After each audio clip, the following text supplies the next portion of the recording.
안녕하세요. 너는 학생, 나는 수학쌤의 슬기쌤입니다. 자, 오늘은 선생님이 쓰면서 한번 수업을 시작해 보려고 해요. 왜냐면 대지포복이거든요. 이때가 초등학교 때 배웠던 거랑 앞으로 뭘 배울지 한번 점검해 보는 시간을 한번 가져보려고 합니다. 자, 우리는 2학기가 시작되어서 도형의 기초단원에서 점선면, 각, 위치관계, 평행선의 성질, 간단한 도형의 작도, 삼각형의 작도, 삼각형의 합동을 배우고 왔어요. 기억나죠? 자, 복습 꼭 하시고요. 특히 합동 꼭 기억하시기 바랍니다. 자, 오늘은 이제 무엇을 할 거냐? 바로 이제 도형의 기초를 했으니까 이제 도형을 들어가겠죠. 그 도형 중에서도 이제 평면 도형을 할 겁니다.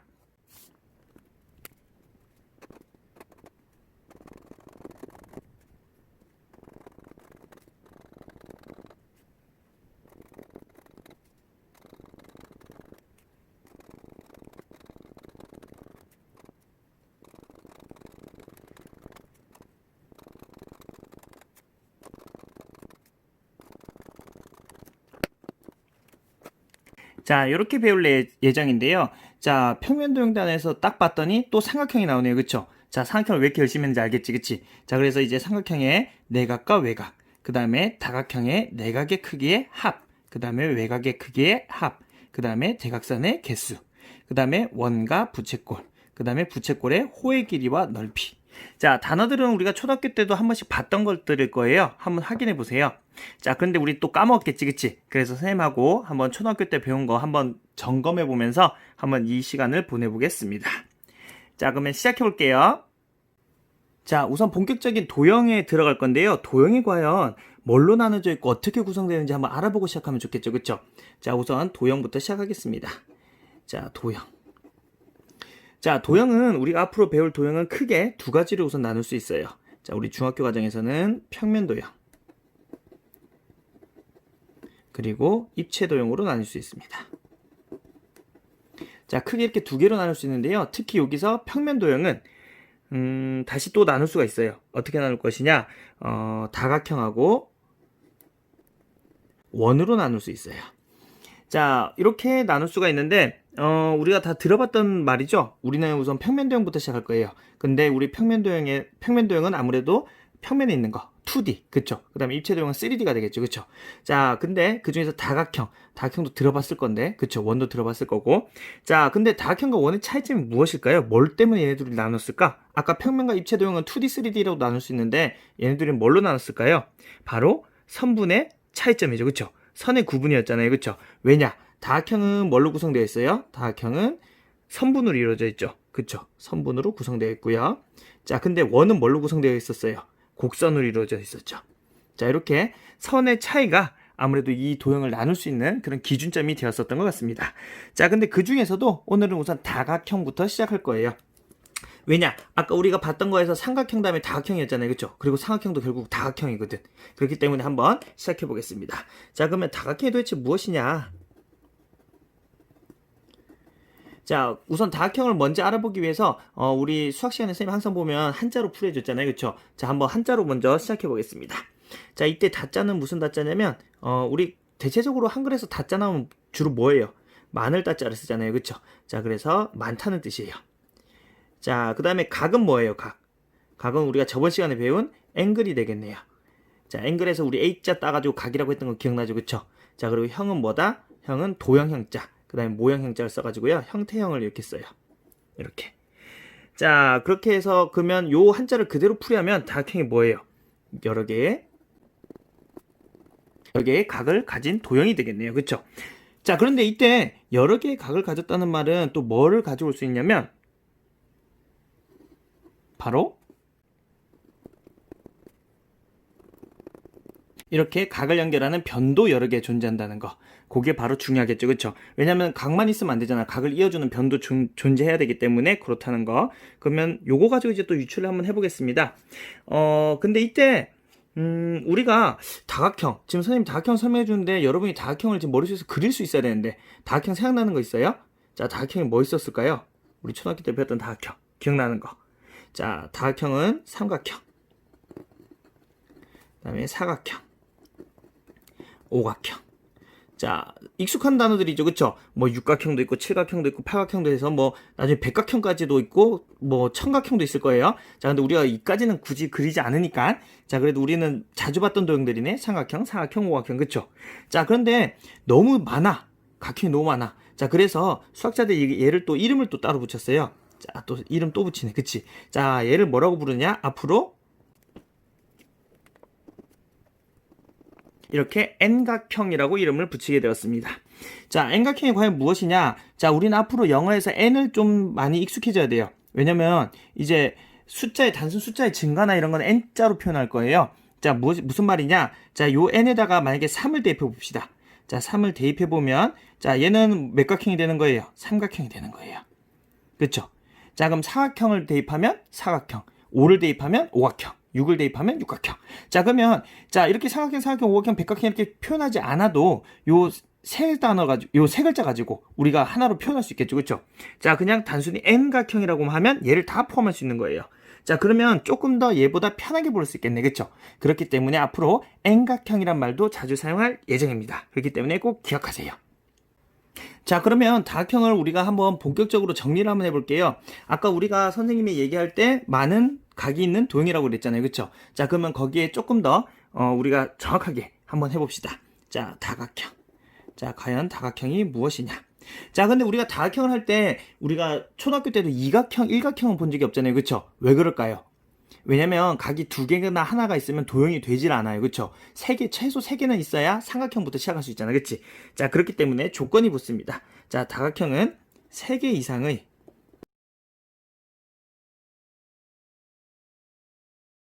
자, 다각형은 바로 이렇게 어떻게 표현할 수 있다? 세 개 이상의 자, 한 개, 두 개는 아까 안 됐었잖아요. 그쵸? 그 다음에 뭘로 이루어져야 된다? 선분으로 둘러싸인 평면 도형이어야 된다. 자, 이런 도형을 바로 다각형이라고 합니다. 자, 근데 여기 특히 이때 아까 우리가 하나 추가된 내용이 있었죠. 자, 이때 특히 N개의 선분으로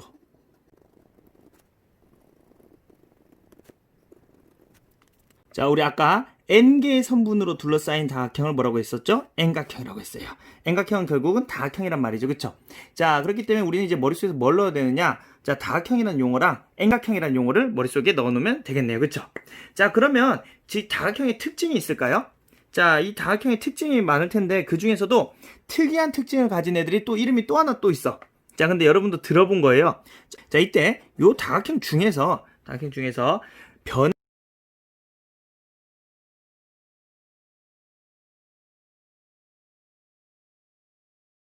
우리가 특이한 이름이라고 했죠. 그쵸? 자, 변의 길이가 모두 같고, 변의 길이. 그 다음에 모두 같고, 각의 크기가 모두 같은 다각형을 뭐라고 한다? 정다각형이라고 한다. 우리 정다각형도 많이 들어봤죠. 그쵸? 자, 뭐 정사각형, 정사각형, 정오각형 많이 들어봤을 텐데요. 자, 이때 여기서 주의할 점이 무엇이냐? 변의 길이만 모두 같으면 안 돼요.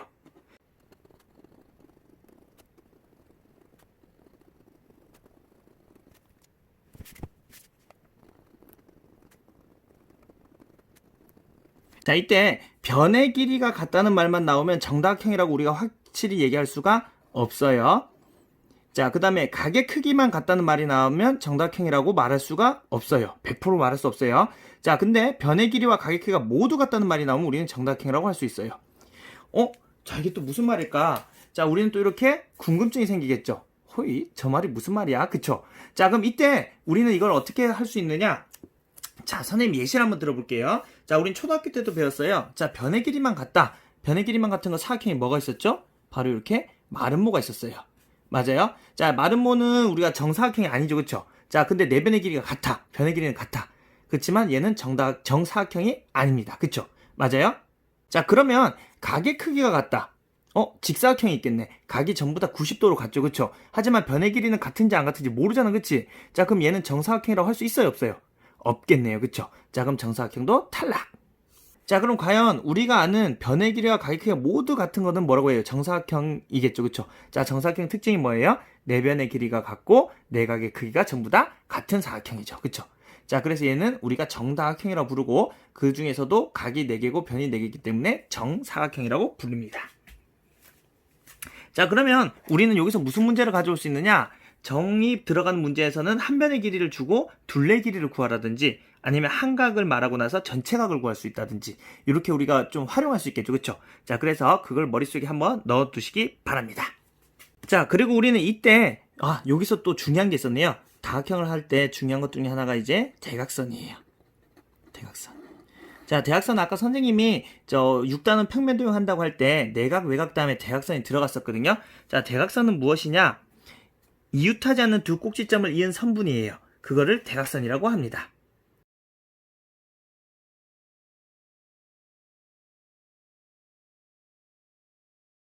자, 우리는 다각형에서 이웃하지 않은, 이게 중요한 거예요. 이웃하지 않는 두 꼭지점을 이은 선분을 바로 대각선이라고 부릅니다.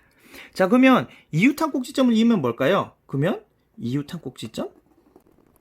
이면 얘는 뭐라고 할까요? 얘는 바로 변이라고 하죠. 변. 그쵸? 자, 그렇기 때문에 변과 대각선을 구분할 수 있어야겠죠? 자, 그래서 이웃하지 않는 두 꼭지점을 이은 선분을 바로 대각선이라고 합니다. 이거 꼭 기억해 놓으세요. 자, 그러면 우리는 한번 문제를 풀어보면서 한번 다각형과 꼭지점, 변, 대각선을 한번 나눠보는 연습을 한번 해보겠습니다. 잠시만 기다리세요. 자, 그럼 방금까지 배운 거를 토대로 한번 우리가 점검하는 시간을 가져보겠습니다. 자, 우선 얘를 딱 봤더니 모양이 지금 4개가 있어요. 자, 근데 우선 첫 번째 문제가 다각형인지 아닌지를 판별하는 문제예요. 자, 다각형의 특징이 뭐였어요? 우리 다각형은 뭐였죠? 선분으로 둘러싸여 있어야 됐죠. 그쵸? 자, 근데 여기서 선분이 아닌 것들이 좀 숨어 있네요. 그쵸? 자, 우선 얘는 딱 봐도 다 선분이야. 그치? 자, 그래서 얘는 다각형이네요. 자, 얘는 딱 봐도 뭘로 돼 있어? 곡선밖에 없죠. 그쵸? 자, 그럼 얘는 다각형이 아니네요. 자, 얘도 딱 봐도 선분으로 다 이어졌네. 그럼 얘도 다각형. 자, 얘는 딱 봐도 선분으로 이어진 줄 알았는데 곡선이 같이 있어. 자, 그럼 곡선이 들어왔기 때문에 다각형이다 아니다? 아니에요. 선분으로만 이루어져야 돼요, 여러분. 자, 그러면 이때 꼭지점을 한번 봅시다.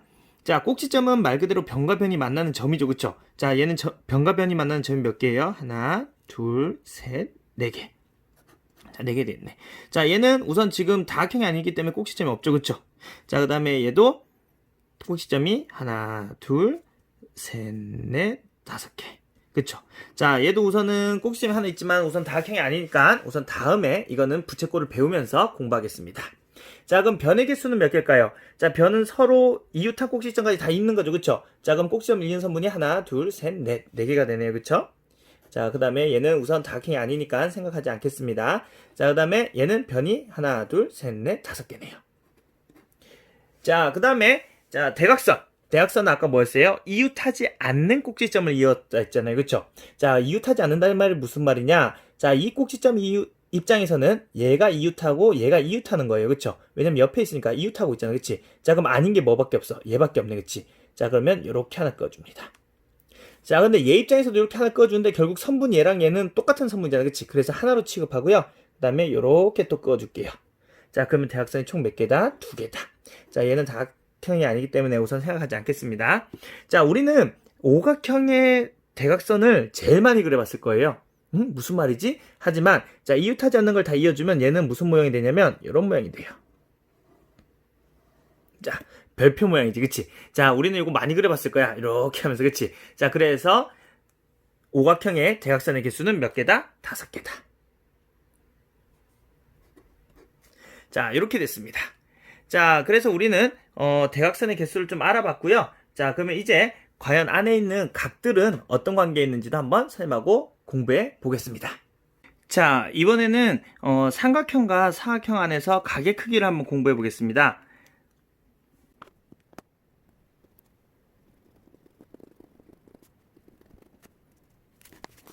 자, 이번에는 삼각형과 사각형에서 각의 크기를 한번 되짚어 보겠습니다. 자, 우선 여기서 우리가 알아야 될 용어가 하나 나와요. 자, 앞으로 여러분이 좀 혼동할 용어인데요. 무엇이냐? 바로 내각입니다. 내각. 자, 이게 왜 혼동이 오냐면 내가 하나, 둘, 셋, 넷 할 때 내자랑 좀 발음이 비슷하잖아요. 그쵸? 그래서 만약에 내각이라고 하면 그게 4개에 있는 각인지 아니면 안에 있는 각인지 그게 좀 의심스러울 때가 있거든요. 자, 그렇기 때문에 헷갈리지 않게 자, 우선 정리해 보겠습니다. 자, 우선 자, 이처럼 다각형의 안에 있는 각을 바로 내각이라고 합니다. 자, 이 내자가 안내자예요, 한자로. 그래서 안에 있는 각이에요. 자, 그럼 안에 있는 각을 내각이라고 하면 당연히 이제 무슨 각도 나오겠어요? 밖에 있는 각을 외각이라고도 합니다. 자, 우리는 이거를 이제 내각과 외각의 각도를 구하는 문제도 나올 거고요. 그렇기 때문에 내각에 대해서 잘 알아야 됩니다. 자, 근데 우리가 내각을 초등학교 때 공부했어요. 자, 어떻게 공부했냐면 한번 예시를 보여줄게요. 자, 우리는 초등학교 때 요 각의 합이 몇 도라고 배웠어요? 180도라고 배웠던 거 기억나요? 자, 이게 바로 무슨 각이다? 내각이다. 왜? 이 다각형의 안에 있는 각이잖아요. 안에 있는 각은 얘랑 얘밖에 없네. 그치? 자, 그렇기 때문에 삼각형의 내각의 합은 180도. 기억나죠? 자, 그리고 아마 얘 각을 A, 얘 각을 B, 이 각을 C라고 했을 경우에는 A 더하기 B 더하기 C는 180으로 해가지고 문제를 푼 기억도 아마 있을 거예요. 그쵸? 자, 그럼 하나만 더 해볼까요? 자, 얘는 바로 사각형입니다. 사각형. 그쵸? 자, 그럼 사각형에서 지금 선생님이 이렇게 각 표시해 놓은 거, 요 각을 뭐라고 하죠? 바로 내각이라고 하겠네요. 자, 그러면 사각형의 내각의 합은 몇 도가 될까요? 바로 360도가 되겠네요. 맞아요?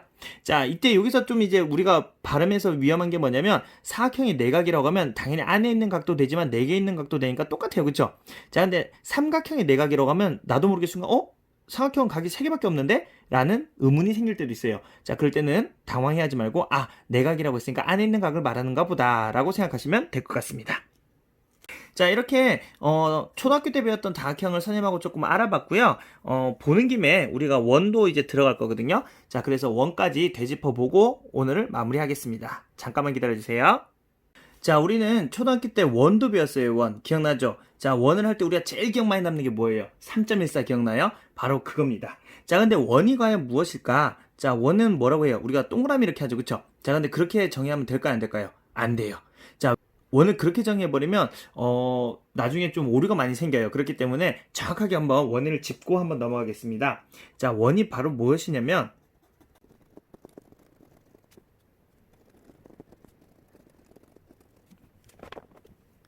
자, 원은 바로 요거예요.